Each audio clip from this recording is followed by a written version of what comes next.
We have all heard time and time again how your companies and others across the country are adopting a modernized recruitment and hiring process. Today, we are also taking steps as the nation's largest employer to lead by example. The President will shortly be signing an executive order directing federal agencies to start hiring based on skills and competency rather than outdated degree requirements. Both the Board and Council have continued to ensure that no matter the economic circumstances, American workers are put first. Over the course of the past year, we have seen the lowest unemployment rates ever recorded, including for African Americans, Hispanics, individuals with disabilities, and our veterans. And we have seen significant increases in labor force participation, including for those who have long been on the sidelines, coming back into the workforce at record numbers. But within a few short weeks, our country experienced rapid economic and social changes brought about by the global COVID-19 pandemic. We were challenged to rethink how we live our day-to-day lives. Despite these new realities, one thing has remained constant. This administration and the members of this advisory board have fought and will continue to fight for American workers and families. Prior to the pandemic, the advisory board laid out a bold agenda focused on how best to prepare American workers for the changing nature of work and the future of automation. Through the advisory board, we have addressed these issues and recommended changes, and now COVID-19 has brought forth a critical urgency to implementation of a set of action laid out in last month's call to action for lawmakers, businesses, and educators alike. The group of leaders here today believes in providing Americans with multiple pathways to education and career success. This includes short-term credentials, associate's degrees, on-the-job training, bachelor's and master's programs, and, as I had mentioned earlier, apprenticeships. We believe in both increasing the availability of high-quality and transparent data to show the private sector return on investment in workforce development and the ability for individuals to make informed choices about their educations and their careers. We believe in modernizing the way in which employers recruit, hire, and train their employees so they can attract and retain workers with the skills needed to fill specific jobs and ensure that Americans with those skills are no longer overlooked. We firmly believe that all employers must invest in their workers through education and training, and that it's not just the right thing to do, but it's good, smart business. As we continue to bring manufacturing jobs back to our nation, from the shores of California to the coast of Maine, we must ensure hardworking Americans are prepared to fill those jobs. This National Council and Advisory Board has taken critical strides to increase the agility of our workforce development system, but we have much more to do. That is why I'm pleased today to announce that the President will sign an executive order continuing the National Council for the American Worker and the American Workforce Advisory Board. I want to thank each of you for your service and your commitment to the cause of the American people. There's a lot of hardship right now and a lot of uncertainty, and this work takes on more meaning than ever before. I would now like to turn it over to my co-chair, Secretary Ross, to say a few opening words of remarks. Thank you, Ivanka, and thank you for your visionary leadership of both the American Workforce Policy Advisory Board and the National Council of the American Worker. Thank you also for bringing both groups together here today. Their presence here at the White House is a testament to their dedication to the American workforce. We must also commend the Advisory Board for calling an extraordinary meeting in mid-May to address the abrupt changes and tremendous challenges facing American workers due to the pandemic. Today, the U.S. economy is emerging from the greatest public health crisis in a century. I've been traveling the country over the past month, visiting companies and talking to executives, workers, trade groups, and community leaders. Everywhere I go, there is optimism about the U.S. economy and its near and longer-term prospects. We thankfully see this reflected in recent economic indicators. You've heard about a lot of them, but the one data point I would highlight is the amount of money Americans are saving. the amount of dry powder they have. This morning, the Bureau of Economic Analysis of the Commerce Department reported that the personal savings rate was 23.2% in May, up from 8.4% in February prior to the pandemic, and that compares with around 3% in 2009 during the last crisis. So the consumer is in far better shape than ever before. In fact, last month, Americans saved $4.1 trillion, up from $1.4 trillion in February. Federal Reserve also reported last Friday that U.S. bank deposits have increased by $2.1 trillion since the lockdowns, from 13.4 in February to 15.5 as of June 10th. So unlike in 2008, 2009, our financial system is sound. And as enterprises reopen, Americans will be pumping money back into local economies and furloughed workers will be hired. Since producing its call to action on investing in American workers to expedite the economic recovery, the advisory board's 4 working groups have come together multiple times to expand on those initial recommendations. You've outlined the means required to expedite American workers' return to employment and upward mobility by investing in career pathways and implementing skill-based hiring practices. Second, remove obstacles in American education and training to accelerate reskilling and facilitate innovation in workforce development. And you have recommended that we build the technological infrastructure necessary for the future of work. Today, our working group co-chairs will share how they have expanded on that call to action. We will discuss recommendations to expand access to broadband and encourage more employer training investments. We will also discuss how the advisory board's recommendations are spurring action in the federal government and the private sector.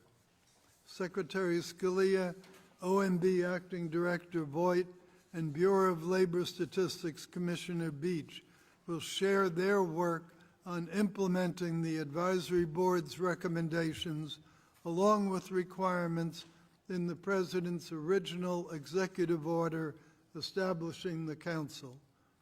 We also will receive updates on the private sector-led workforce readiness campaign and on interoperable learning record pilots.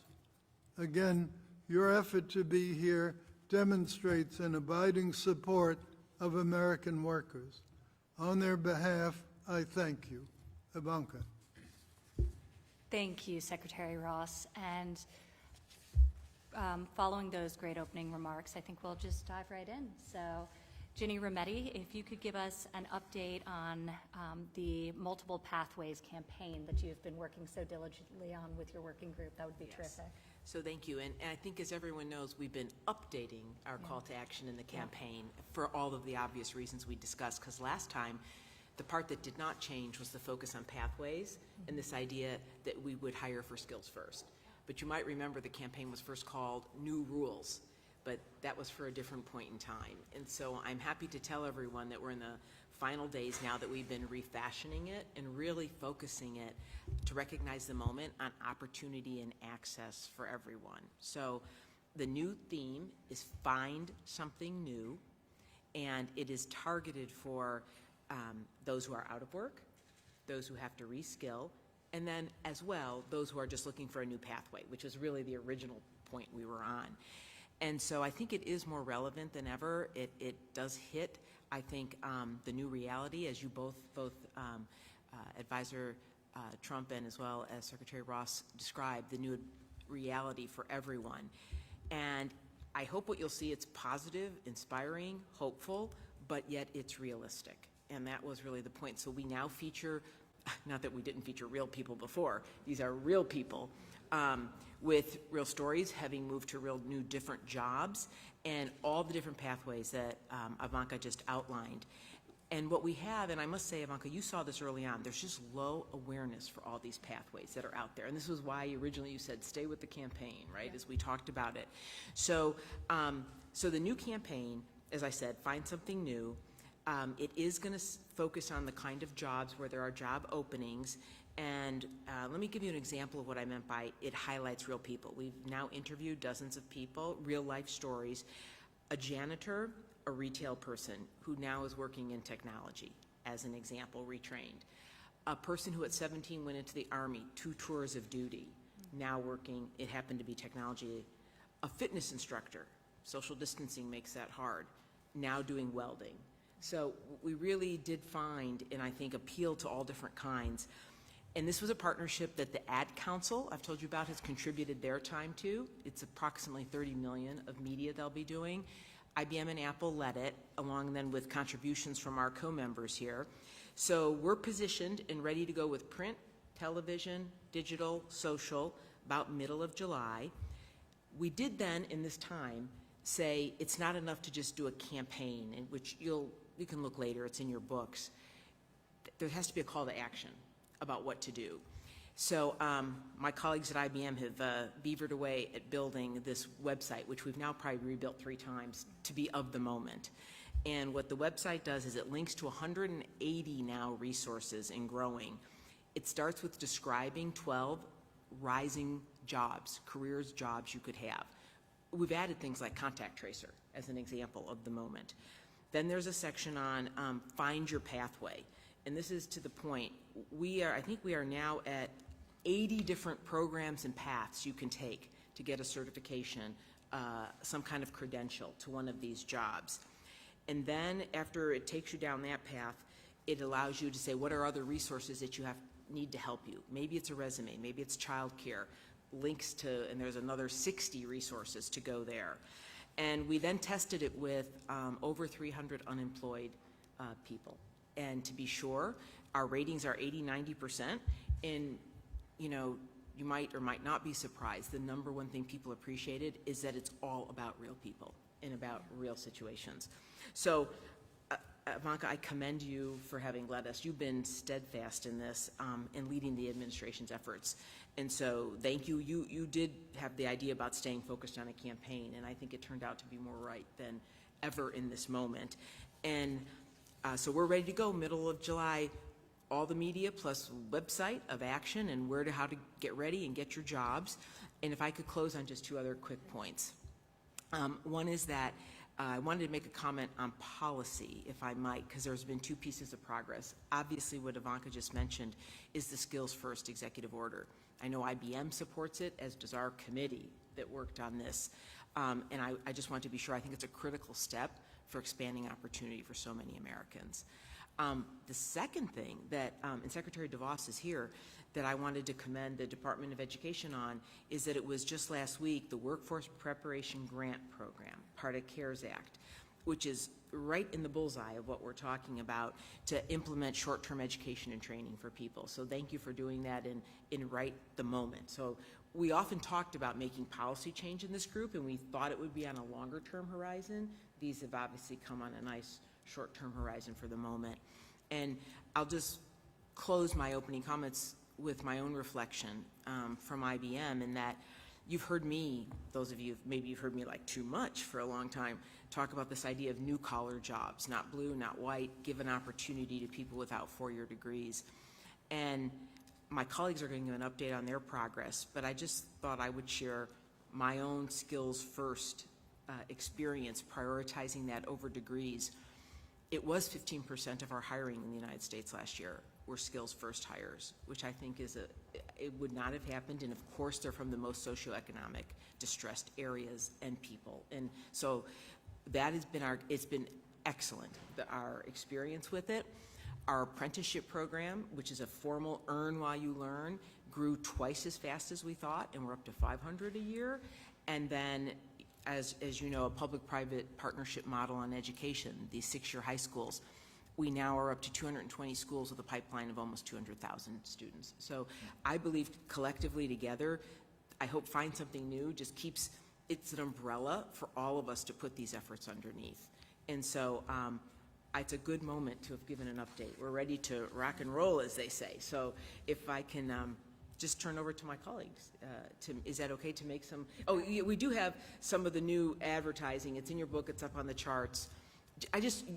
It's not the live stuff yet. You'll see that soon. But it just gives you that feeling, the new corner office, working in energy, solar, you know, and it's meant to be aspirational. And then the place is the call to action to the website, which we've simplified it tremendously, and they all tell us they can use it. So I'm hopeful this really drives a result.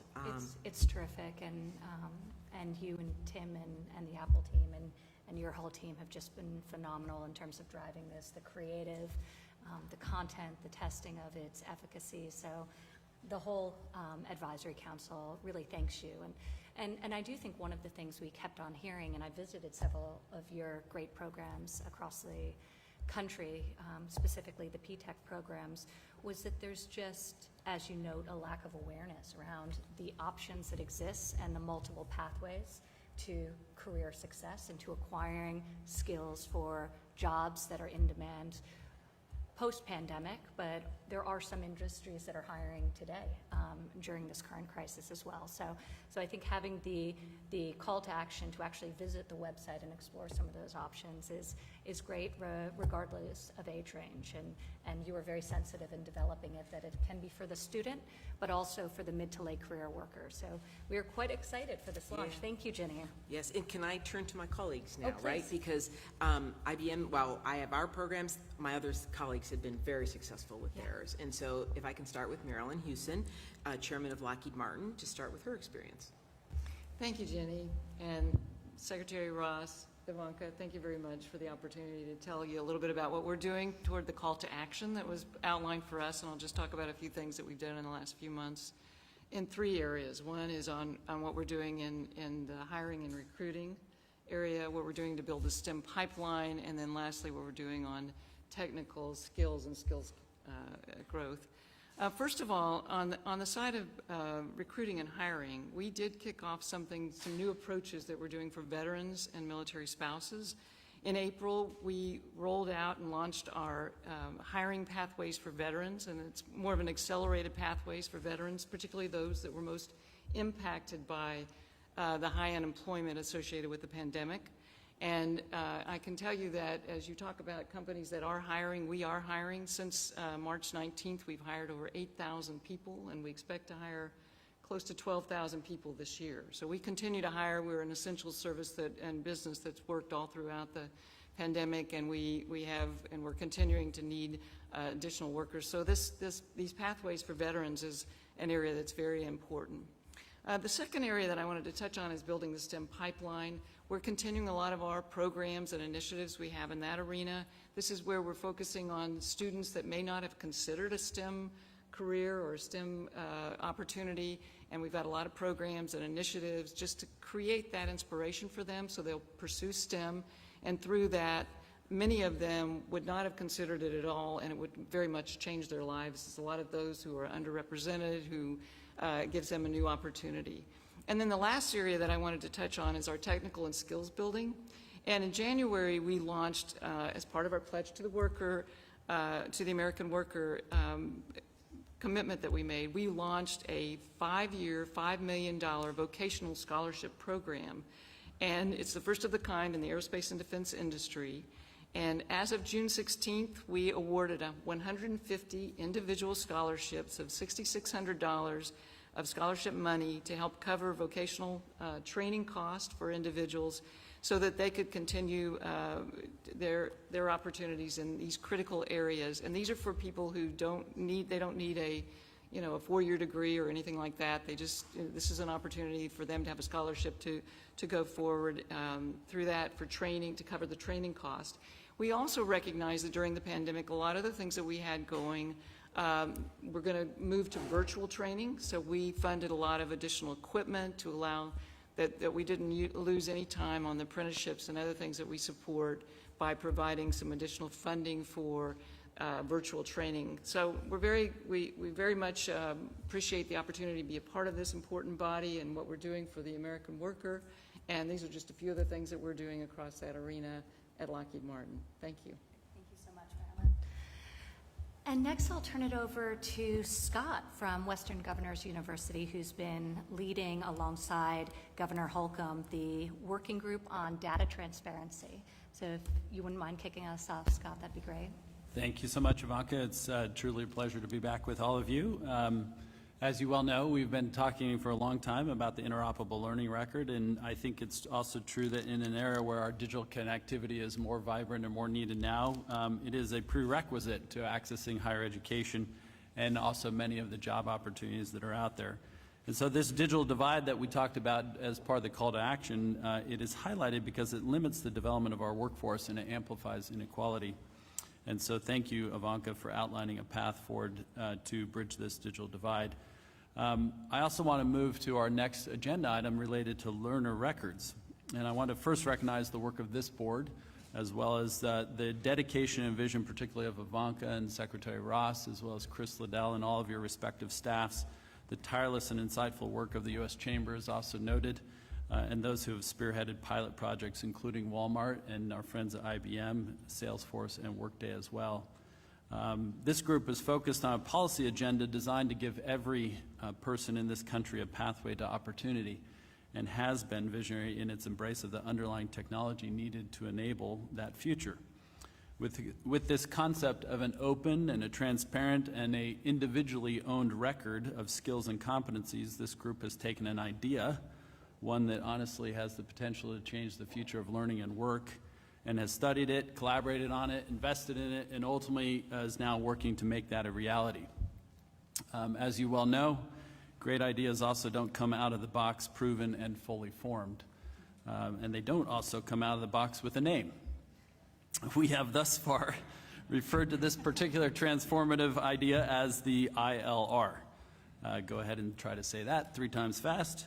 The interoperable learning record. We recognize that this is a mouthful when we say it. This group and its partners have considered a range of other nomenclatures, and based on that process, we will now be using the term learning and employment record, which I think is a much more descriptive and more accurate term of it. So the learning and employment record, or LER, we believe that this name is intuitive, it's also pronounceable, digestible, understandable, and it can become part of the American lexicon of education, work, and job searching and hiring. What is an LER? For those who are new to this conversation or to the work, just let me take a moment, if we could, to reflect on why this technology is so essential to opening the pathways for opportunity for every American.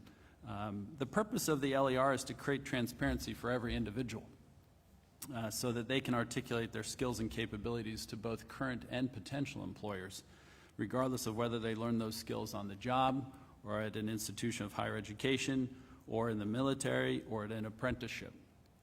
The record is owned by the individual, meaning that it follows them through their educational experiences and their employment and their entrepreneurial journey. It is a lifelong record. This gives those individuals added resilience in times of turmoil, disruption, and changing circumstances. And for instance, we know that in normal times, 43% of college students transfer during the course of their college careers. 43%. And those students will lose, on average, 40% of their credits. As we transition to LERs, nothing will be lost. An individual's skills and competencies belong to them and are universally and transparently recognizable by any institution or employer. So the LER opens the door to a labor market that is denominated by skills, open to every individual and supported by an aligned, dynamic, and relevant education system. If skills are the currency of the future, the LER is the wallet. This technology is how we enable the highly competitive workforce of the future. It's how we unleash and showcase the potential of every American, and how we transform the world of education and training and really, truly reinvent the talent supply chain. The truth is that innovators have been working on developing and implementing technology for a skills-denominated future since the 1970s. This is not easy work, as you might imagine.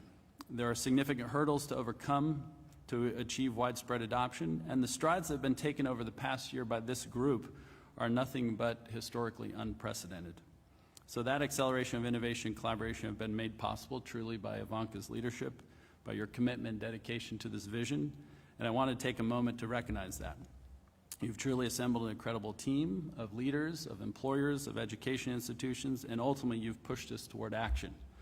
So we now, as a result of your leadership, have LER projects in motion that illustrate the viability of these ideas. So ultimately, every work in America will be the beneficiary of this effort. If I can take a moment now to introduce, if you will, some of these pilots, and I'll be brief in that, and also, Ginny, I think some of that will come back to you to let you talk about that. So we're humbled to be part of this work. WGU is partnering in many of the pilots, or several of the pilots that are taking place. And the incredible power we and others have witnessed as part of these pilots is the interoperability between the various blockchains being developed. So I will provide an update on WGU's work and involvement in 2 of these pilots, and then we'll hear from Ginny and IBM, who are leading an LER pilot to better match learners with careers in cybersecurity. So we've been a believer in this skills-based future work, and everything we do is designed with students in mind. In addition to providing a workforce-aligned competency-based education, we've also made a significant investment in mapping the skills that drive those competencies. That has prepared us to support a partnership with Salesforce on their pilot, who will be opening a skills library to allow Dignity Health, with nearly 60,000 employees at 300 care sites in the western United States, to view validated achievement and credentials for their nursing candidates. We're also supporting the Walmart-led pilot to prove out the interoperability of the learning and employment record.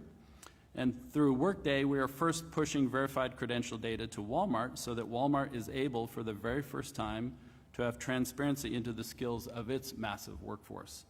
Once that element of our work is complete, we'll reverse the process, meaning that we'll be pushing badges that represent the skills data verified by Walmart over to the WGU system.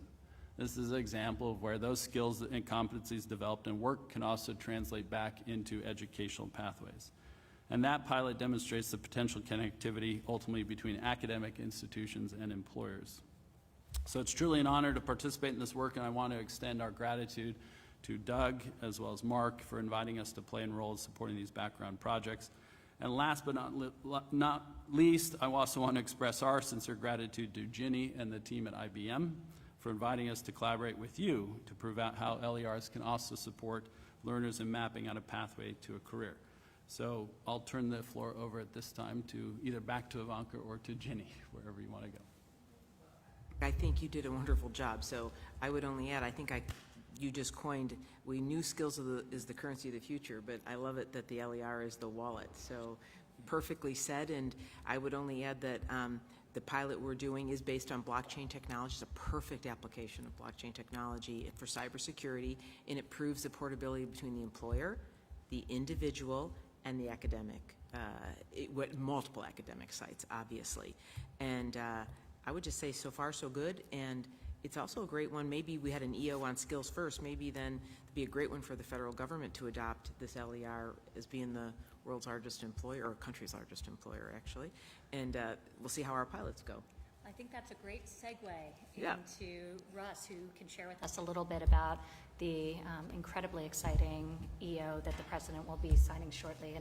And thank you all for the hard work on this. These pilots will ultimately be rolled up, and something that we hope to replicate on a much broader and larger scale once we've proven track record and success. And I think everyone around this table shares my excitement for how transformative this could be in terms of creating transparency for people deciding on what education path to take, or on an education path about where the jobs exist, and then also for employers to recruit that talent seamlessly. So really great work, and thank you both very much. And Governor Holcomb, thank you for your terrific work on this group as well. So before we turn it over to Russ, do you have anything to add? Well, I will be brief, thank you. Yeah, of course. Thank you, Secretary Ross, and to every member of the board for your commitment and dedication to the American worker. And this is going to make a big difference, and you used the word, Ivanka, transformational, and we're seeing it play out before us right now, and the urgency has never been, the urgency of now as Dr. King mentioned decades ago, is squarely upon us and the work that we're doing here. I'm just excited and encouraged that we're getting to the action part of the endeavor.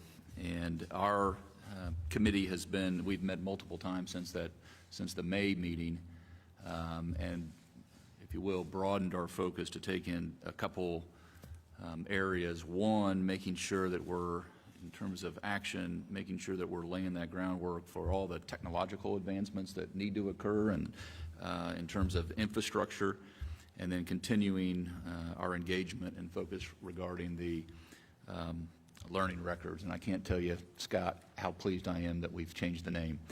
We talked a lot about that, but for only us to have understood what it meant would have been a slow start out of the gate. So, but you know, this pandemic has brought this really into focus about how much we have to get done and who will potentially get left behind. And so speed to market is critically important. We focused in on 5 key areas. Just very quickly, we wanted to make sure that we're advancing action items that will apply to all. Obviously, again, the pandemic has just vividly revealed various disparities. They were there prior. They're there now. What we don't want to see is that gap widening in the months and years ahead. And so increasing access to educational and employment opportunities for Americans is rightly number one. That's both in rural and urban. Again, Secretary DeVos, thank you for your partnership as well, and making sure that in our school corporations we're not flying over urban or rural or suburban, that we're actually connecting to all. Secondly, we focused on all the coordination that's a must, and all the opportunities to empower government sectors, making sure that it's truly a local, state, federal, tribal, that cooperation is in place and working, not just waiting on one another, but it's an orchestra that's being conducted. That has to do with the regulatory environment. So for our federal partners, making sure that we can do certain things to get to the market, critically important for the states like Kim and I from Iowa and Indiana. We are bringing all of our resources to bear as well. In Indiana, just as an example, we took $1 billion and said we're going to have a next level connections program that had a lot more to do than just roads. It had to do with trails. It had to do with airports, waterports. It had to do with broadband internet connectivity. And in a state like Indiana, and I'm sure Iowa is about the same, that we're 83% farmer forest terrain. And so expanding that field into our rural areas really expands our market of opportunity. And so devoting those dollars and then having partners at the federal level, again, and at the local level, critically important. We just rolled out the first round of we took $100 million of that billion and said this is going to go to broadband internet access. Not just awareness, that word has been used 2 or 3 times, awareness, access, affordability, all critically important to the consumer. Our first round, we devoted state dollars of that $100 million, little over $28 million, but we leveraged that with provider dollars as well. We just rolled out, that went into 18 different counties of our 92. We just rolled out the second round. We'll have more to say about that later, but this will dwarf that $28 million. It'll be probably triple. We'll be starting to knock on that $100 million investment in a very quick period of time. But to think what we can do when we're all aligned, when all the stars are aligned, is just going to be amazing. Third, not only are we seeking partnerships, and I just alluded to it with local and levels of government and branches of government for that matter, we're also seeking to cultivate partnerships with the private sector. Obviously, this is how we get there fast. And that's exactly what we did with our program. We built our program understanding that the private sector and the government sectors coming together could get us there the quickest. Fourth, we focused on the ability to develop and then disseminate accurate data. So data rules, but accurate data is what you want to be all, not just transparent about, but all looking at the same data that's accurate. And so that comes full circle back to that access, affordability, and awareness when you're making investments. We're very proud we're a AAA state, but I always talk about that's not just a credit rating. That also has to do with access and affordability and awareness. And then lastly, expanding that technological infrastructure right now, whether that's wired or wireless. I mean, we got to do both, and we got to do it now, and then we have to have an eye on the future. So we can't be paralyzed by, well, what's going to be next? I mean, we got to be acting now, connecting people now, and so that's kind of again, that urgency of now. But coming on these last few months has really pushed it forward. So those are the 5 principles that are guiding our not just conversations, but going from the why, the conversational part of it, to the how and the action part of it. So I say all that to ask Ivanka if we could ask the full board to approve the digital infrastructure principles that I've just gone over. Thank you. So why don't we call for a vote? Anyone object? Okay, good. Okay. Thank you. Approved. Great work on those principles, and I know you've been reaching out to all of the members and getting real-time updates and feedback. So really just terrific work, and it was very inclusive of everyone's ideas and recommendations. So we appreciate your thoroughness in this exercise.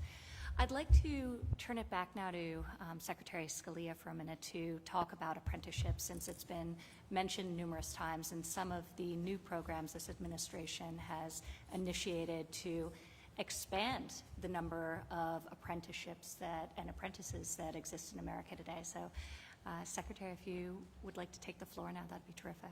Yeah, thank you, Ivanka, and thank you for your support of the work we do at the Labor Department. We've obviously had a very challenging few months for the American people, including American workers. As this group knows, in February we were at 3.5% unemployment, which tied a 50-year low. We had record job creation too, but in the few months since then, we've had many millions of Americans put out of work because of the measures taken to respond to the virus. We are coming out of that. We turned a corner in May. Secretary Ross touched on it a little bit. As many of you know, we've learned that in May we added 2.5 million jobs back to the economy. Predictions had been that we would lose 7.5. We added 2.5. And that was just through mid-May, when reopening was really just beginning. We know we've added many, many more jobs since then. We'll put out our next job report at the end of next week. But we've made progress. We'll continue to do that as long as we continue to reopen safely. But we also are mindful that there are going to be more workers, too, who need to be retrained, develop new skills to go into new jobs as our economy continues to move and as we come out of this challenge that we've had. Fortunately, from the very early days of the President's administration, there has been great focus on workforce development and training. That's been reflected in the Council on the American Worker, on the advisory board, such a distinguished group of people that's participated in this effort. And also early on, there was a task force on apprenticeship expansion, which the President created by executive order. And that group recommended, quote, a streamlined, industry-led and employer-driven apprenticeship program that develops and recognizes high-quality, competency-based apprenticeships. End quote. That was their recommendation, and I'm pleased to say that that is something that we've now put in place through a rule that we adopted in early March concerning what we call industry-recognized apprenticeship programs. And the concept here is sort of threefold. First, and this is something that became so evident to all of us, particularly in the last few years, businesses are so effective in helping with training because they understand where the needs are and where they will be. Second, apprenticeships particularly are an especially good model for driving that, because where there's an apprenticeship, there's a job and there's an expectation of a future job, which is one of the reasons apprenticeships are so valuable. We also recognize, third, that the registered apprenticeship program has many strengths, but it's not always suited to expansion into industries where apprenticeships have been less established, but where we're seeing a lot of job growth, like healthcare, like cybersecurity, like advanced manufacturing. And so the concept of this rule, the IRAP rule, which we adopted in March, was to promote those apprenticeships.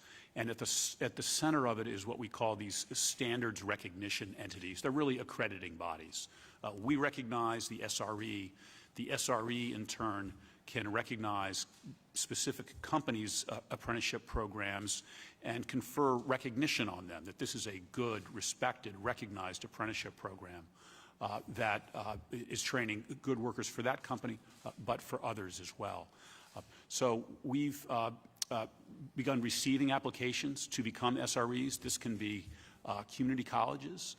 It can be trade associations. It can be leading businesses, say in the aerospace or computer technology area, who then, and I've seen it myself, companies helping other companies develop apprenticeship programs. They can do that as an SRE. And in that way promote apprenticeships throughout our economy. So we have material on how to become an SRE on our website. It's, I think, www.apprenticeship.gov/IRAP, I believe. And of course, we're available. We really welcome the support of this group and other companies and trade associations, labor unions, community colleges, promoting this alternative apprenticeship model, which we think will go so far in recognizing programs that already exist and as well in encouraging more. You know, just to wrap up, there were so many great ideas being incubated over the last 3 years through groups like this, and we've now been presented a once-in-a-lifetime opportunity to put them to work. So I thank all of you for the extraordinary work you've done over these last couple of years and really welcome your support and look forward to our collaboration going forward. Thank you. Thank you so much, Secretary. And this really builds upon the feedback we heard from people across the country about wanting portable, stackable credentials that match the in-demand jobs. And hopefully we can start to really build out ecosystems of apprenticeships in industries where they didn't exist prior. So thank you for your passion for this and your leadership on it. And with that, I'd like to turn to Scott Sanders, the Executive Director of the National Association of State Workforce Agencies, who's been leading our Modernizing Candidate Recruitment Working Group. So Scott, if you'd like to take it away and share with us what your group has been working. And after we go through all the different groups, I'd love to open it up to questions and comments and get feedback from everyone at the table. Great. Thank you, Scott. Thank you, Ivanka. Good afternoon, and thank you, Secretary Ross and Advisor Trump, for your leadership. On behalf of our co-chairs, Johnny Taylor with SHRM and Al Kelly with Visa, I'm happy to provide an update on the ongoing efforts of our working group. Prior to the pandemic, this working group had prepared a report that would help employers tackle the skills gap by modernizing how they recruit, select, and train talent to fill critical skills gaps within their own workforces. Today, I'm going to provide an update of that report, and in tab 6 of your board book, you can follow along. It's a nice report, with the understanding that this is an evolving document that will be refined to be as effective as possible at proactively addressing the short and long-term needs of businesses during the post-pandemic recovery.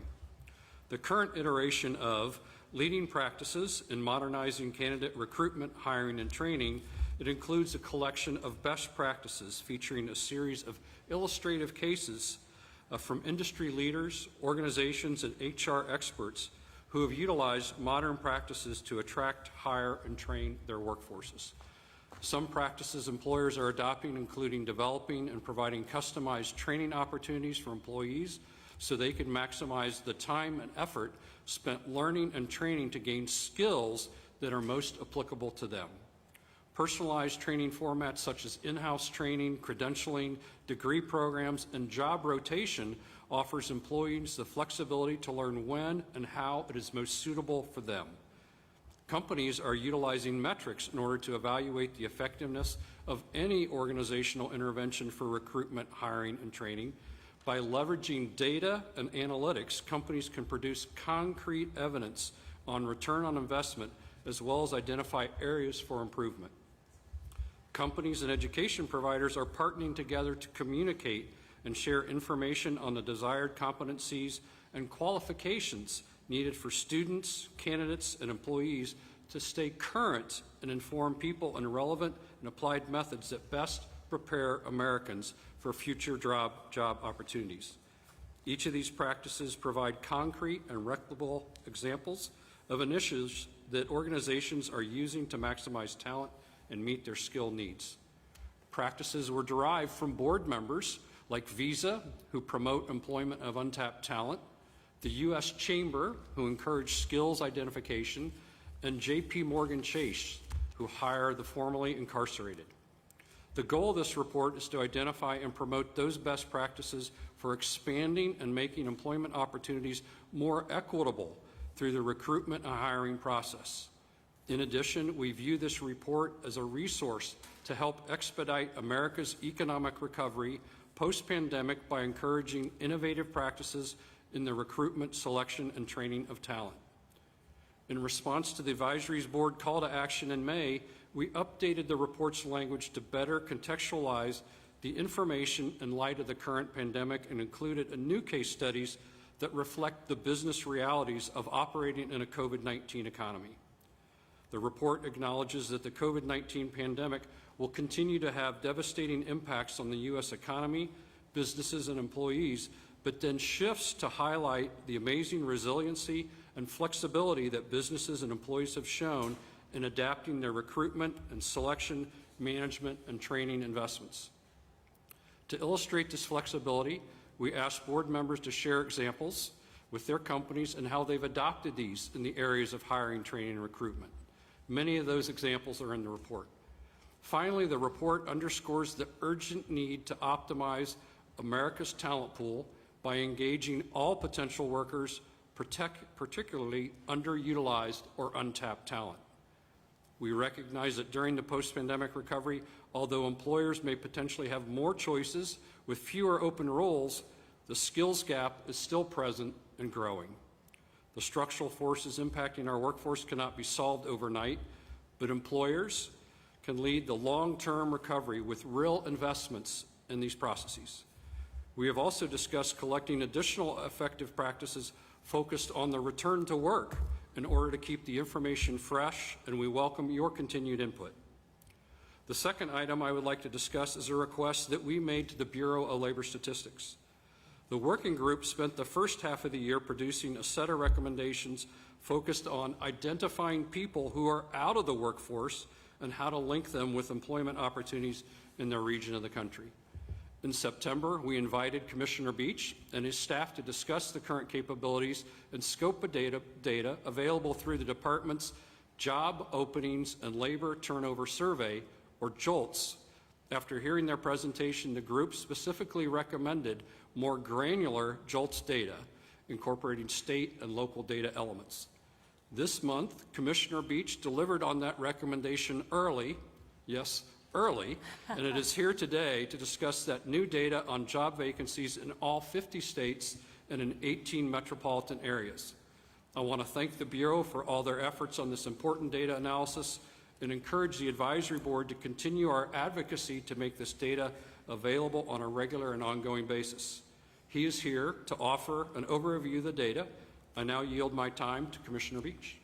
Thank you very much, Scott. And Secretary Ross, Advisor Trump, I have spoken to my staff about delivering early, and I've told them to do it every time, all right?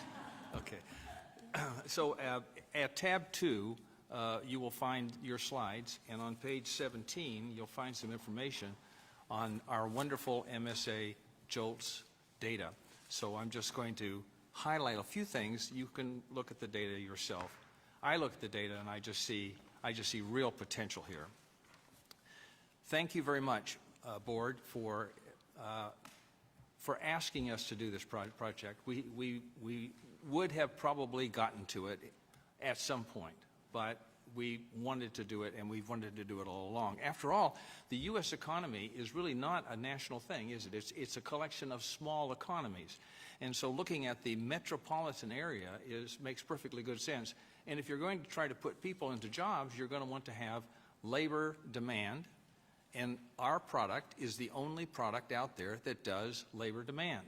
And right now, we only do it at the national level. Not anymore. On June 16th, we announced these data. These are official data. These are demonstration data. They're experimental data until we get a regular process put in place, which requires a little bit of additional funding.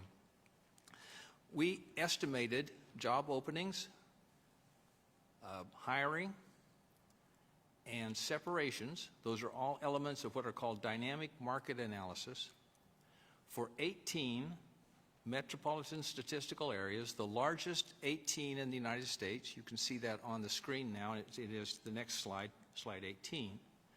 And these 18 MSAs contain 38% of all workers in our labor force. So I think they really do indicate something. Now, when I look at these data, I see amazing variation between we just picked 4. And if you look at slide 19, I've been looking at data for a long time. Maybe that's what's wrong with me. When I looked at these data, and these data are just the biggest MSAs in the census regions, the big 4 census regions, just look at the variation in that data. Now, when you see variation, you ought to be asking yourself the question, why? Why is there variation? If you look at the next slide, on page 20, you'll see that variation occurs during the height of the expansion. Well, this is where I think these data are really going to prove out. Asking yourself, why is this variation? Well, of course, the first thing, every MSA probably has a slightly different economic base. The economic base of New York is different than that of Louisville, which is different than that of Minneapolis and Los Angeles. So, which part of the economy is recovering fastest? That's the question we would ask right now. Or which part of the economy is growing, and why? Why is it growing? Are we making the investments correctly? Are we doing the right things on foreign trade? Another thing, I think regulation plays an enormous role in how quickly labor markets expand. And I think, talking to my friends over at HUD just last week about these data, they said, oh my gosh, this could lead us to look at zoning, land use regulations. Well, some of you are interested in another regulation, which is occupational licensing. Certain areas do more occupational licensing than others. Could that be the reason why there's these variations? Is it an income distributional thing? Is it transportation infrastructure? Now, for the first time ever, you'll be able to connect those kinds of data, occupational data, zoning data, health data, to labor demand data, which we've not been able to do before. And I think that, Advisor Trump, I think that connecting these then to skills data will just really produce an entirely new package. So we're very excited. Thank you to the President for recommending a significant amount of funding for this project in the FY21 budget. With that funding, we will double the staff. Currently, there are 26 noble souls working in Atlanta collecting all of these data. We will double the staff. We will more than double the sample. And we'll be able to do not 18 MSAs on a quarterly basis, but 50 MSAs on a quarterly basis. And I think that we will be able to see how labor demand is changing across this complex economy, and thus, as a consequence, and I'll conclude here, better shape our educational policy, our investment policy, our infrastructure policy. This should be a major new element in state economic planning, economic development planning. I think the mayors will begin to say, for the first time, oh, yes, there is something up there in Washington that we really like, and it's the Bureau of Labor Statistics. So, thank you very much. Thank you so much, and it's really rather exciting. And I think many of us, except for our governors around this table, were incredibly surprised that this data did not already exist. I certainly was. 3 years ago. So it is really exciting that now employers, educators, policymakers, students will have that kind of transparency. And per the budget, we will work hard to get the funding to make it permanent. So thank you for your hard work, and thank your team for delivering ahead of schedule. Now I'll turn us back. Yeah, please. I want to yield back to you.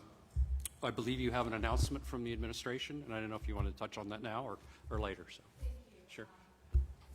I appreciate it. And so now maybe, Ginny, we'll start with Russ, and then we'll come back to you for a few more presenters. But while we're on this topic, I think it's relevant to talk briefly prior to the signing about the executive order that is being put forth today and signed by the president, that's responsive to the work being done by this council, the recommendations of the council, and also what's happening in the private sector across the country. And we're trying to catalyze more of it, leading by example. So Director Russ Voigt of the Office of Management and Budget has been the champion of this initiative, and certainly as the country's largest employer, it's no small feat. But Russ, if you want to just take it from here and tell us a little bit about the executive order and what the president will be signing. Sure. Thank you, Ivanka. And I think the president's going to be taking a major step forward at the end of this meeting in ending the bias against skills-based hiring in the federal government as the largest employer, and to really use the federal government to champion a lot of the ideas that you all have been putting forward. So what the EO will do is primarily three things. It will end the mandatory educational requirement for hiring unless, as the statute requires, that degree is absolutely necessary to perform that position's duties. It will also no longer require 2 or 4 year degrees to be a qualifying certification to do a job, and it will also end the ability for candidates to self-certify as they go through the process. And this is important, I think, on two fronts. One, for the benefit of the future employee. They have a new pathway that will potentially meet their degree requirements and apprenticeships and other ways to access meaningful work and experience the dignity of working for the federal government and serving their country. So that's really important as well. We also think it will have a great benefit for federal agencies.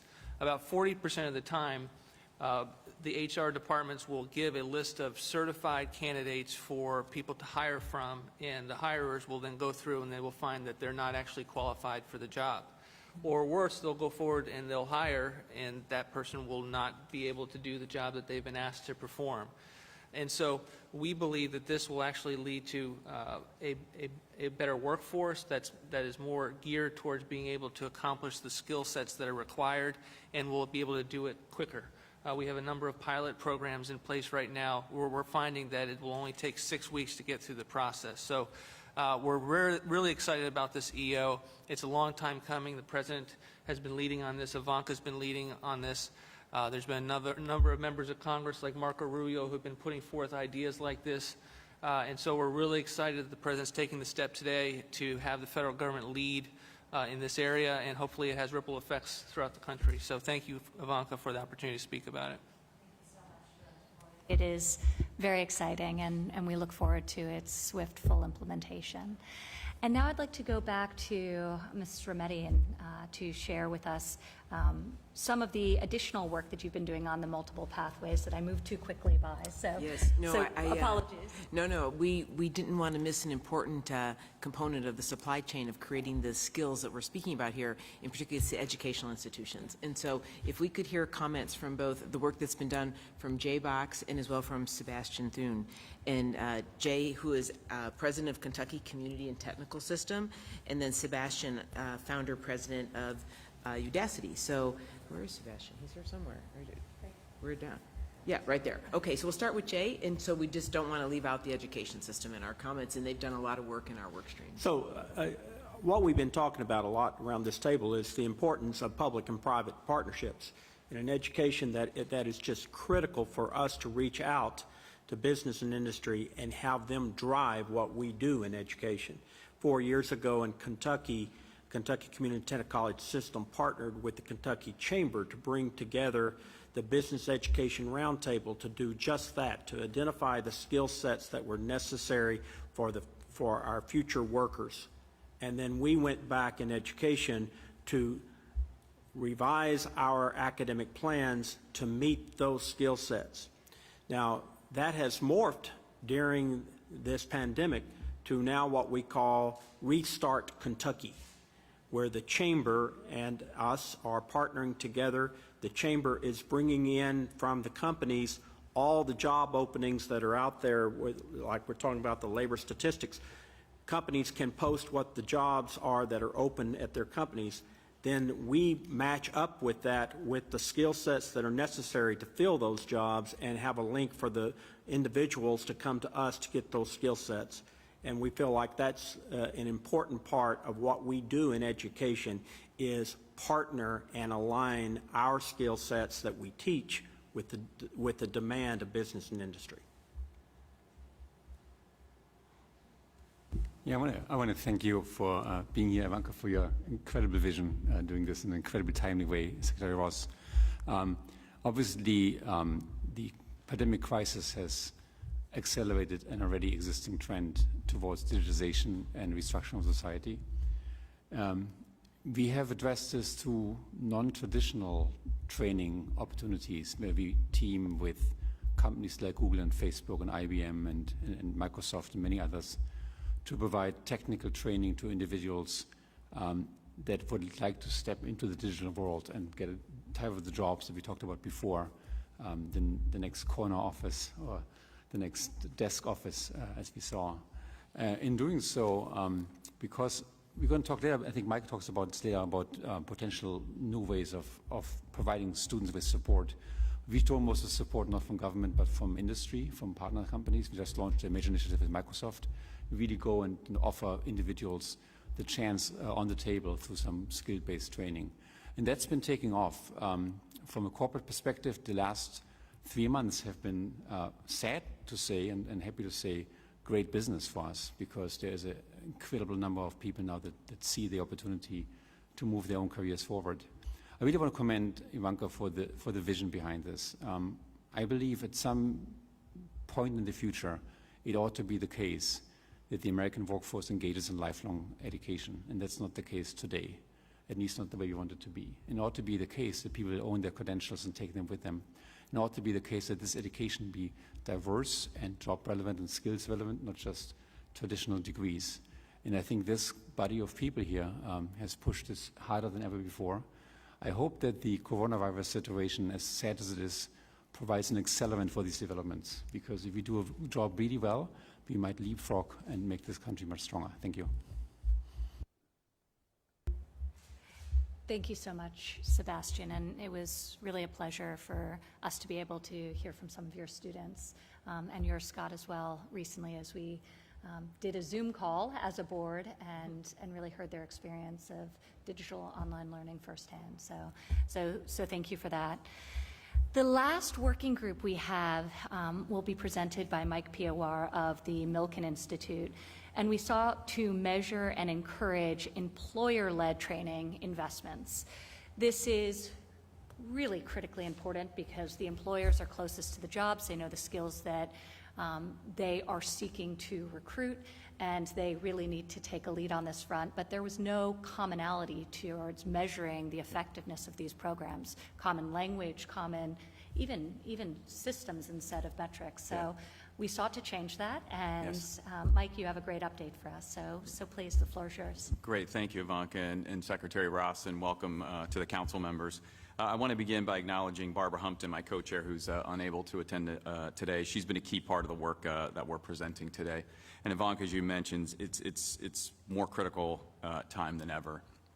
We've been spending a lot of our time. One of our goals is to prioritize, as you mentioned, the collection of national data on employer-provided skill-based training. And we think it's important for a number of reasons. It's, training is a strategic decision for firms and a competitive advantage. But yet there was no common language, no common definition of what skill-based training meant. And so, as you may recall, at our September 2019 board meeting, we presented a recommendation for the specific data categories that should be prioritized in national data collection efforts.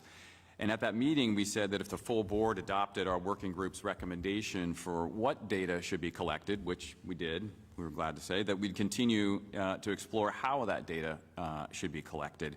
And so today, we're pleased to present a report and a set of 4 recommendations on that exact topic.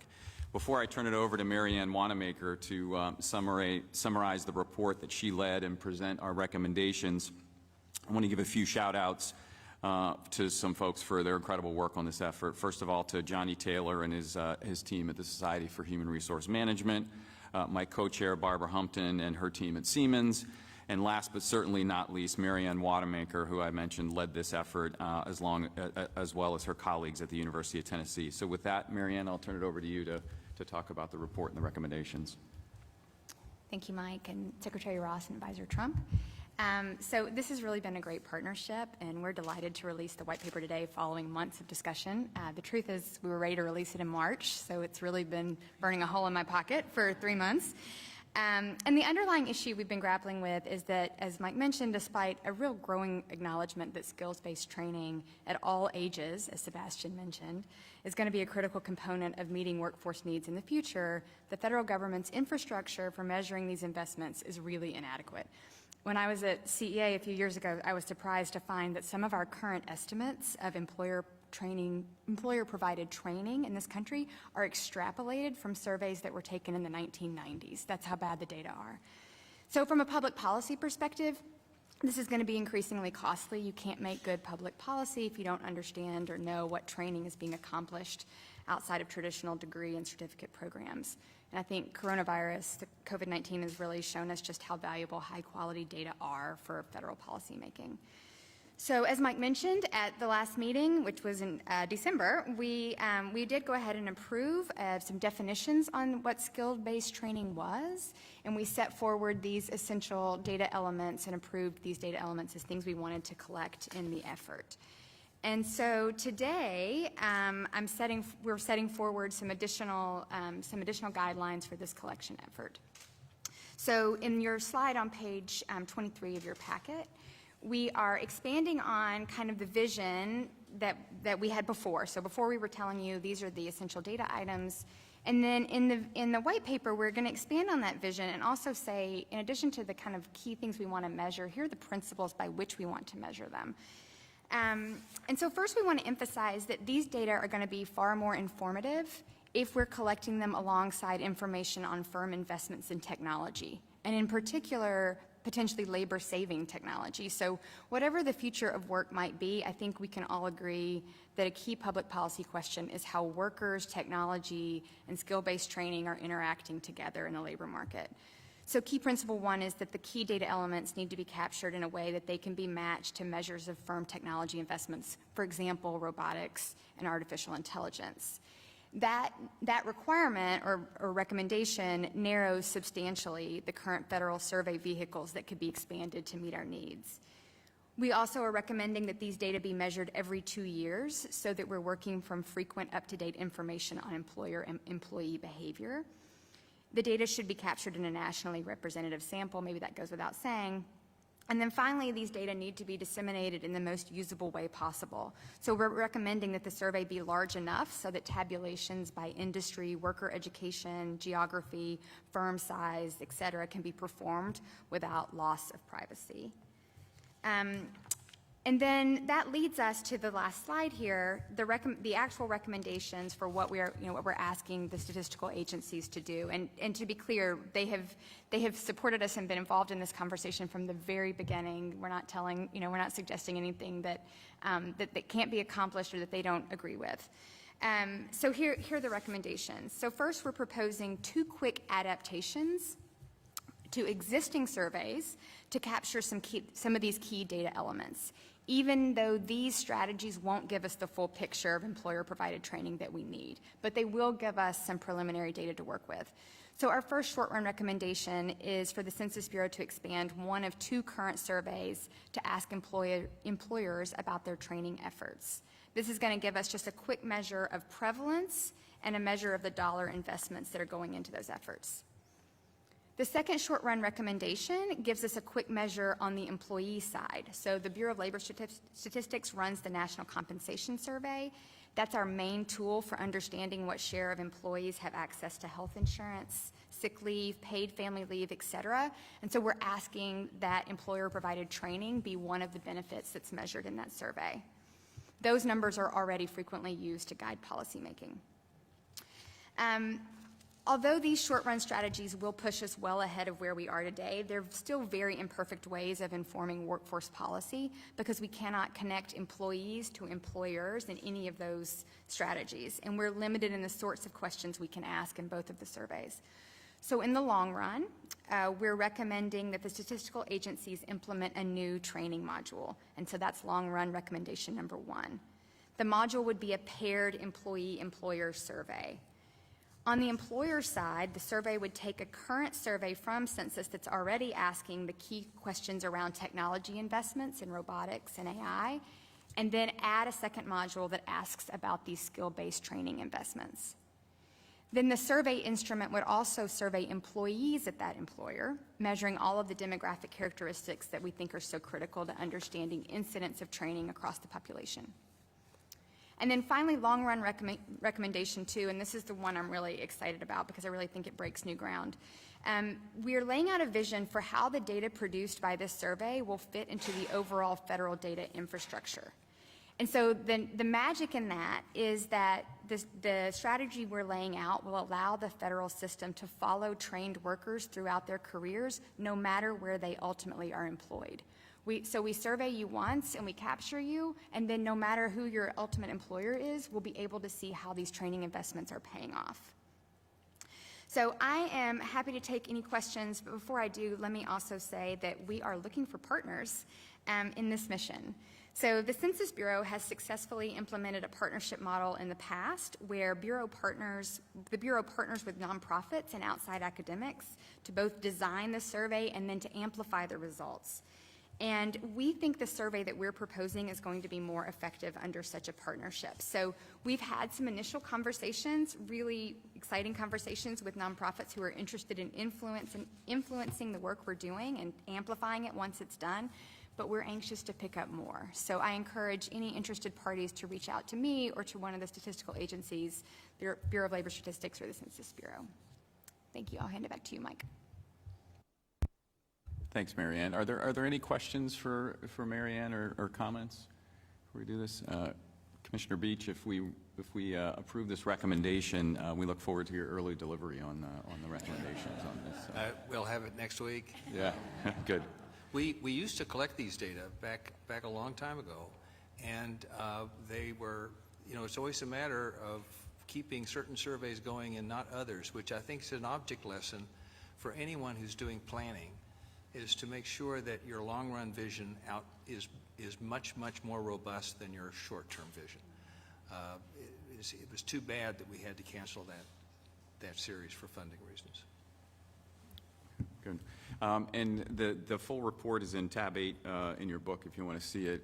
As I mentioned, Marianne led the efforts on it. It's a very thorough report and then very thoughtful, very targeted, very specific, very needed recommendations. And you can just tell from the excitement in her voice about what she's going to do when she gets this data and be able to help look through this. So before we take a vote on these, we have 3 more recommendations from the group, so we should kind of go on with those. So let's go to those. So included in last month's call to action is the goal to remove obstacles to the modernization of American education and training to accelerate reskilling and facilitate innovation in the workforce development. Since then, our working group has been focused on deliberating further on how to remove barriers and create new pathways to workforce development.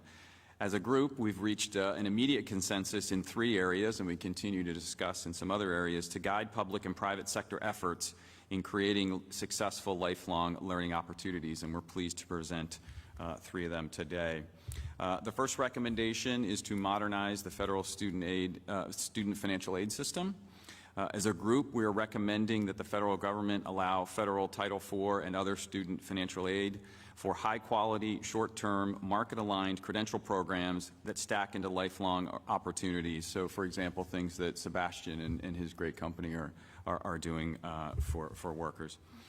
This would give academic and institutions and employers greater flexibility to innovate, experiment, and ultimately improve education and training delivery models alongside the traditional educational models. The second recommendation is to expand employer-provided education assistance to support employees. As many of you know, many American employees receive some sort of tuition benefits from their employers as support for workforce development. Currently, Internal Revenue Code Section 127 allows for $5,250 of educational assistance to an employee to be excluded from an employee's gross income.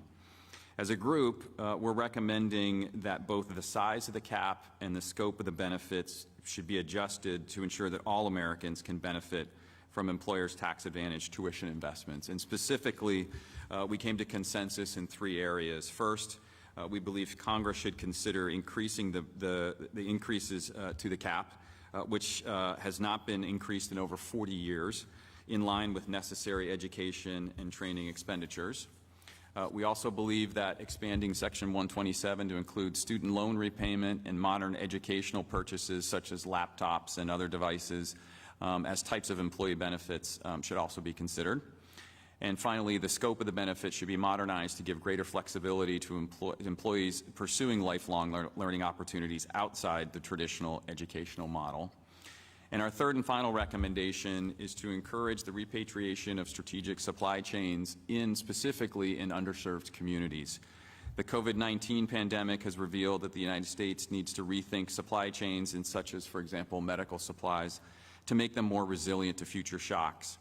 As a group, we believe we must enable a domestic value chain that promotes job growth and workforce development in key manufacturing sectors for underserved communities.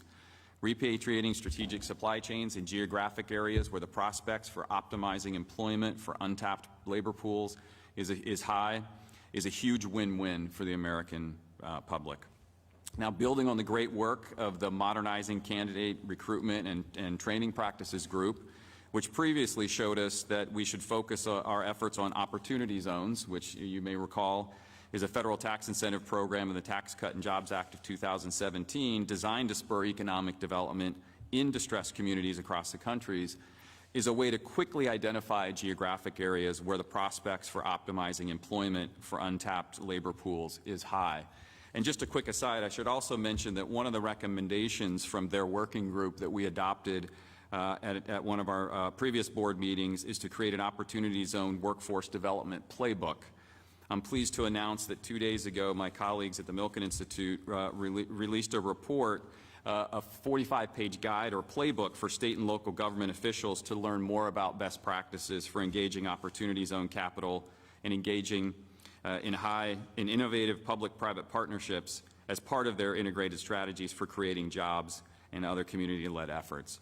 We specifically incorporated the workforce development recommendation from that working group into our playbook. It's available on our website, and I'm happy to give copies to folks after the meeting. With that, let me open it up. Let me turn it back to you, Ivanka, and Secretary Ross for any comments or questions from the group, and then we can call all 7 recommendations to a vote. From the group?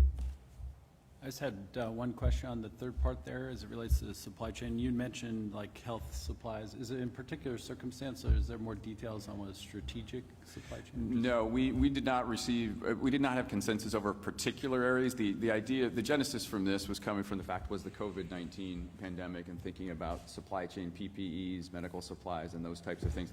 We did not want to get into defining what specific strategic that was. I know there's a number of folks that have different views on what is strategic or not. The important part was there seems to be this focus among employers to move from supply chains that focus more on efficiency and optimization, and now the key word is being resilient. And we thought if companies are going to be doing that anyway, there are easy ways in the Opportunity Zone legislation to provide additional incentives to have those supply chains come back to the areas that need it the most and where workforce, the employees could benefit the most from that. And so that's right, important Michael. part of that. And Scott, just to further that, we are developing and will soon be presenting a U.S. government plan to do exactly that. highlighting the specific industries that are critical from national security perspective and obviously from an economic and health perspective to secure our supply chain and create the resiliency Michael just mentioned. So thank you. Any additional questions on this past working group? Great. Well, Marianne and Mike, thank you so much for your great work and the whole team behind you in this subgroup who just Herculean effort. So we are thankful. And with that, let's call a vote on the recommendations that were just presented. All in favor? Aye. Perfect. So they are passed. So with that, I am going to open it up to questions. Then we will officially adjourn and then open back up to a more casual conversation where Larry will kick us off with a little bit of an update on the status of the economy and answer any questions you have. We'll take a short break for everyone to stretch their legs, and then the President will be joining us to sign the executive order in furtherance of these recommendations. So can I open it up, please, Secretary? Thanks, Ivanka. I just wanted to add to some of the comments that were made. Mike, your first two suggestions there are completely in line with what we have been trying to advance, and it's great to hear the recommendations from the council in that regard. And Ginny, you mentioned the workforce grant reimagining workforce grant preparation competition, which we just announced last week. And I think this is a really unique way to further break down silos that have been so strong between education and the workforce in very practical ways, really helping to expand apprenticeship and short-term certification. That's going to be the highlight of the application process. Also, thinking about some higher ed institutions, again, the change in this, the ultimate change that the pandemic is going to create both for higher ed institutions and for opportunity for work. The notion of using facilities and faculty experience and expertise to help incubate small businesses. And that is going to be the other focus of this Reimagining Workforce Preparation Grant. So thanks for mentioning that and highlighting it. And thank you, Ivanka and Secretary Ross, for your leadership on the council here. Really great recommendations and great work to really support and expand pathways for students of all ages. Last meeting, we discussed recommendations for legislation beyond what was mentioned here today, which was supplementary. And it's terrific that in addition to the program just mentioned, many of them were being executed or have subsequently been executed by the Department of Education in the form of pilot programs. Pell for prisoners, some of the short-term funding for shorter-term high-quality programming. So thank you for your great work on that front. As we seek to create larger scale to each of these. Thanks. Any other questions from the group before we officially adjourn the meeting? Amazing. Well, thank you everyone for your tremendous work. I think for those of you who have sat on these before, there has been an expression of surprise by how much this group has done in terms of tangible deliverables. And part of the reason that the President's also signing an executive order today to extend the lifespan of the board is so we can take some of the ideas that are now being piloted and really scale them in a significant way, particularly the learning and career record, the interoperable learning record that we are renaming. Thank you for that suggestion. I agree with it. And really take those pilots and combine them, learn from them, study them, and grow it. And also, obviously, given the delay with the COVID epidemic and realigning the message of our workforce campaign, we will be launching that in the coming weeks as well. So thank everyone in this room for their continued service for another year, and we look forward to much more great work in the future. And with that, I will officially adjourn and go get the President, who will be joining us, while Larry will give an update on the economic recovery, share his insight, and answer any questions you have. Take it away. My hint? Good. Okay, thanks. Hi, everybody. Thank you, Ivanka. Appreciate it. Thanks to everybody here, my colleagues and those from the private sector. So, a few thoughts. If you hadn't heard, we are rather more in the V-shaped recovery argument. There's a lot of iterations of that. I've heard about V's, L's, U's. I was speaking to a group, I don't even remember, some big think tank, and General David Petraeus asked me, what about a square root? And I had to really think about that. And then I figured it out, right, got it. No, we're going to be in the V-shaped recovery, the V-shaped camp. Some days, some years we go to summer camp. This year we go to the V-shaped recovery camp. And actually, it's working pretty well in the early goings. Let's assume we started to grow again in April, maybe late April or May. Call it May. And now we're through June. And really almost every indicator is showing a V. Whether that continues remains to be seen. I'm only as good as the numbers, but the fundamentals seem okay. I mean, I go down a laundry list of government and or private sector surveys. Restaurants rising rapidly from a low base, to be sure, but they are rising. Home builders sharply. Home building demand is very high, and we've had some great reports on the housing sector in general.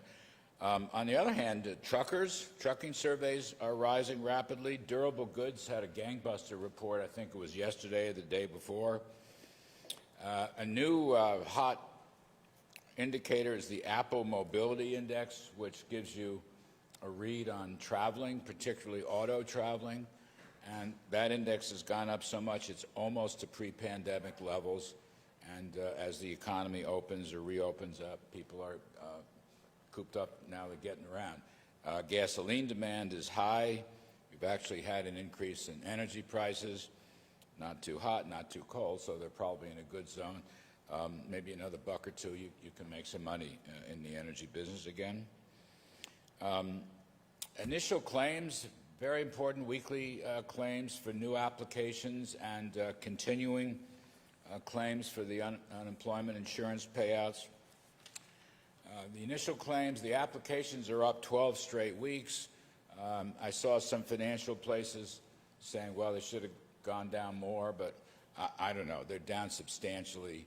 12 weeks is a good number. The other thing that's very interesting to me on the continuing claims, which means those that are actually receiving unemployment insurance payments, those had dropped from 24.9 million to 19.5 million, so 5.4 million drop. Now, these are very, very high levels. I get that. But we're coming from a rough place and what I call the pandemic contraction. You know, just as an aside, this is not a macroeconomic event so much as it is a natural disaster that wound up squashing the economy. That's an important distinction. When I see references to prior cycles of recessions or worse, I say to myself, this person's really missing the key point. And it's sort of like a bad hurricane or a terrific, terrible snowstorm. You know, when it hits, it's very bad. And don't get me wrong, there's enormous heartbreak and hardship in these numbers, and we're not near full recovery yet. But having noted that, natural disasters pass, and then you resume your activity. Now, there'll be some patchwork necessary, but the fundamental structures, the fundamental architecture of the economy, which was very strong in the past 3 years and 2 months before the pandemic, is there. And hopefully with policy actions that are pro-growth and providing incentives, you know, we will build upon that. So I think these claims numbers, you know, we had a huge jump in retail sales. Today's income report showed a gigantic jump in overall consumer spending. It was up 8% for the month. I believe it's the biggest one in history. Bill Beach could correct me if I'm wrong.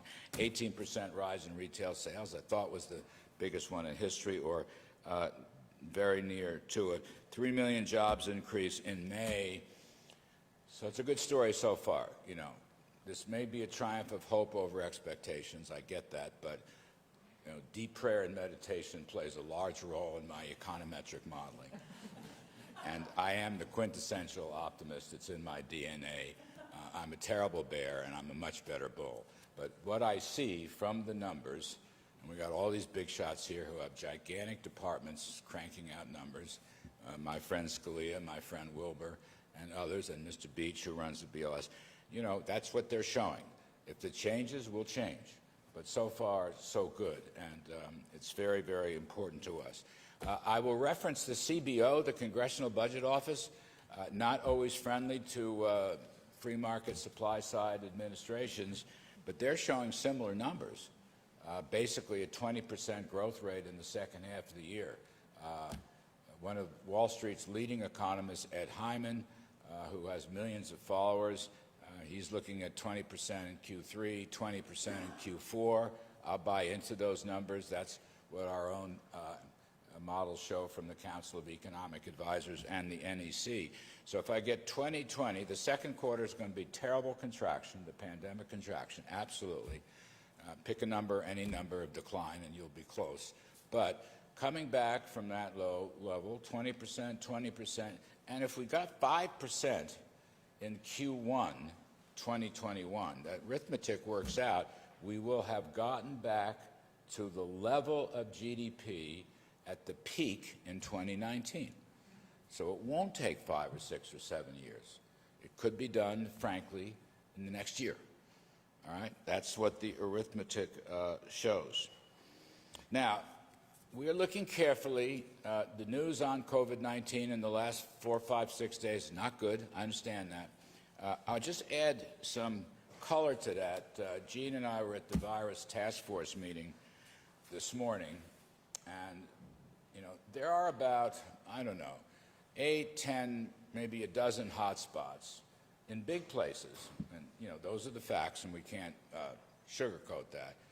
You've basically got Florida and Texas and California and Arizona. Those are probably the biggest. You've got others in some smaller metro areas.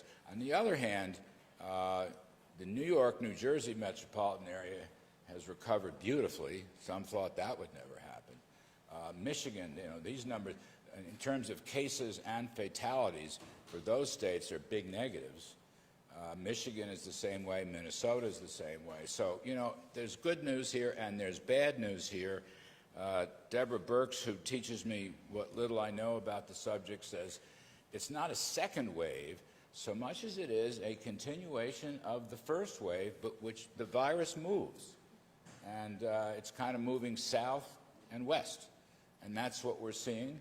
And the others on the task force, the professional health people, Bob Redfield, Tony Fauci, and Deborah and so forth, and some others, they have tools now we didn't have 2 or 3, 4 months ago.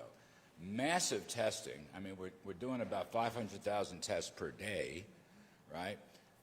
Hospitalization care is much better, and they're adequate hospitals. The equipment, the PPE equipment and so forth is in much, much better shape, both in terms of the inventory stock as well as the applications. The diagnostics are better than they were. So I believe this is manageable. That's what they're telling us. I sincerely hope they're right. I would just say one of the conclusions from the meeting this morning is the necessity to remind people at the federal level and the state level and the mayors and the county level to maintain good practices. Let's not forget wearing face covers when necessary and when appropriate is still very important. I don't want to preach on this. I'm just saying this is what they report. This is how we will solve those hot spots, just as we solved, the disaster we experienced in March and April. Social distancing is still very important. Lots of young people going to bars, hugging, kissing, and dancing and whatnot. I'm too old to appreciate whatever they do, but it doesn't look that great in terms of a COVID-19. Might be good in other periods, but doesn't look so good to me right now. There's plenty of hospital capacity, so this is manageable. That's their message to us, but we have to emphasize good practices and guidelines. Last couple of points, I think I'm essentially vamping while the president comes here, which I used to do as a broadcaster. And you can cut me off after an hour and a half, but I'll just give you just a couple of final thoughts. When I caucused with Ivanka a couple of years back when I came on board here, and we talked about this, so much of the heart of this project was about reskilling and retraining, and I guess re-educating to some extent too. And I still see this in that context. And I was just thinking, I mean, it's just random thoughts.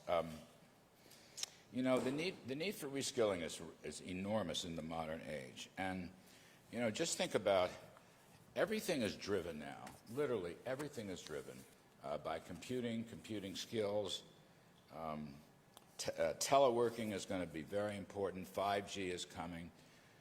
These are themes that are going to be with us not only because of the progress of technology and how it infiltrates every nook and cranny of the economy, but I will, you know, add an asterisk for the COVID-19, which is going to change some work habits, may change it for the better, as far as you can tell, as far as I know.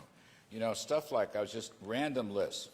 This computing revolution, information processing, everything's a semiconductor chip or based on a chip. Healthcare, automobiles, you know, being a factory worker on the assembly line is completely different today than it was 25, 35, 50 years. I mean, completely, totally different, right? You're operating computers and robots. You can do it. It's just a different kind of job. Factories are different. Farming is different. Research, analysis, all manner of science is affected by all the modern gains we've had in technology and technology advances, which I continue to believe is the heart of the American economy. One of my favorite classical economists is Joseph Schumpeter. He died in the early 1950s, but I commune with him sometimes on the weekends. He was the guy who coined the phrase creative destruction, and that's what we are seeing. By the way, that Schumpeter, you know, my spiritual connection was kind of a joke, but some of it's actually true.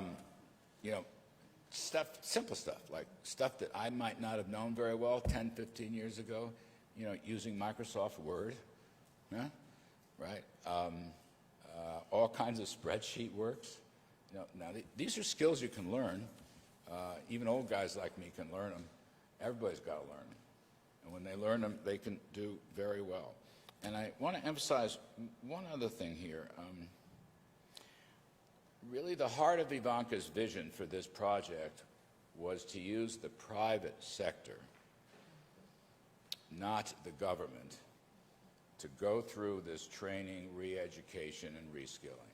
And I just fell in love with the project when I heard that. Because we have all these, whatever we have, over 50 training programs in the government, none of them probably any good. I don't want to beat up on everybody, but I think people in private business, large or small, they know what they need and what they should teach a lot better than folks here in Washington, myself included. And so that's why I've always admired and tried to support Ivanka on this project. And I'll say this too.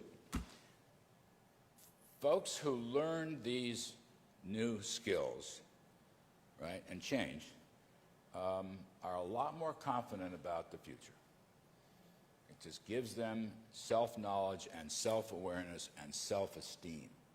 And that's probably an overlooked factoid here, but it really is. So they can go out into the workplace and seek jobs and go to interviews, having been to trade schools or whatever it is, community colleges and so forth, and know that they have a good shot at it. And know that they have a good shot at the good life because these skills bring what? Higher wages, more job opportunities, and people come back into the workforce. Those are the key points I want to make. And I think, you know, that works on many levels such that, and I'll finish on this point, I regard Ivanka's project as fundamentally a major contribution to the growth objectives and goals of the Trump administration. I mean, we always talk about lower taxes, which worked. We always talk about rolling back excessive and costly regulatory burdens, which has worked. We've always talked about unleashing energy. We've always talked about fair and reciprocal trade deals to help our workforce at home and provide more export markets. That's a growth model that worked for 3 years and 2 months until the pandemic set in March. And it worked great with a 3.5% unemployment rate, where low-end wage earners did better than high-end wage earners, where minority groups, including African Americans, did better than the top 1%. And those are factoids. Don't blame it. Blame Beach and Wilbur. They all have these economic bureaucracies. God knows what's going on there. But those are the facts. Seriously, it worked. We went into this pandemic with a terrific economy, probably the best in at least a generation. And there's no reason why we can't come out of this in position to repeat those successes. We did it once. It can be done a second time. And I want to put in that cluster of growth policies Ivanka's reskilling, retraining, and re-educating. That brings the worker closer with better wages and more confidence and more esprit de corps and a whole lot less fear about the future. So I see this as a growth project. I'm honored to be part of it. It's great fun. I think I have to stop now. Thank you. I'll just say thank you very much.